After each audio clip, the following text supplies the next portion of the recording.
নাটক শুরু হলো ওইভাবে না, তুমি হাত দিয়ে নাও না। আরে একবার দেওয়া হয়ে গেছে সবকিছু, এখন তো এবার ভাত তরকারি খাওয়া দে। দাঁড়াও না, সব কিছু ঠিক করে দেবে না।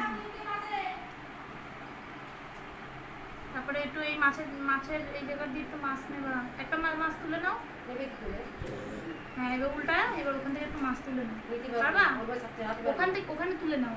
হ্যাঁ, তারা বাটি নিয়ে এসে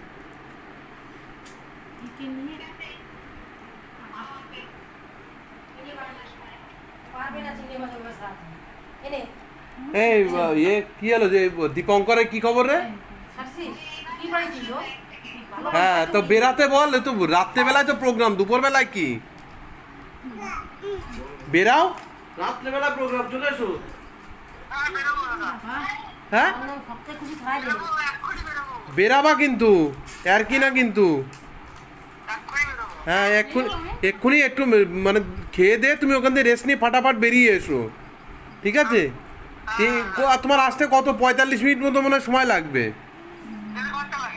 1.5 ঘন্টা লাগবে? তুমি শোনো, কালকে আমি এখান থেকে ভোর 5টার সময় বেরাবো, আমাকে 5টা 5:30টায় বেরাতে হবে, আমাকে বেরাতেই হবে। ওই একই সাথে তুমি কটার সময় গেলে তোমার সুবিধা? তরকারি দাও।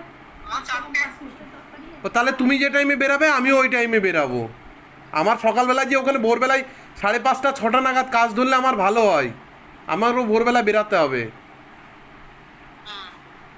অন্যরকম লাগছে, বুঝলেছো? চলে এসো, ঠিক আছে? শোনো, লেট করলে কিন্তু লেট হবে, চলে এসো, কোনো ব্যাপার নেই। কত জিনিস নিয়ে এসছি জানো তুমি, এগুলো কি বলো তো? সাজানোর লোক যদি, দেখার লোকই যদি না হয়, তাহলে ও সাজিয়ে ভালো লাগবে বলো তো? ওখানে মাথা যন্ত্রণা, একটু জ্বর ভাবছিল না, তখন ছুটি নিয়েছে পঞ্চায়েত, এখন ছুটি দেবে না, বললো পুজোর সময় আমি অবশ্যই আসবো। তুমি তো মাটি খাচ্ছ, বললো মাটি কামড়ে খাচ্ছি থাক, খাবে তো? ওই দুপুরবেলা চলে যাবে না এগুলো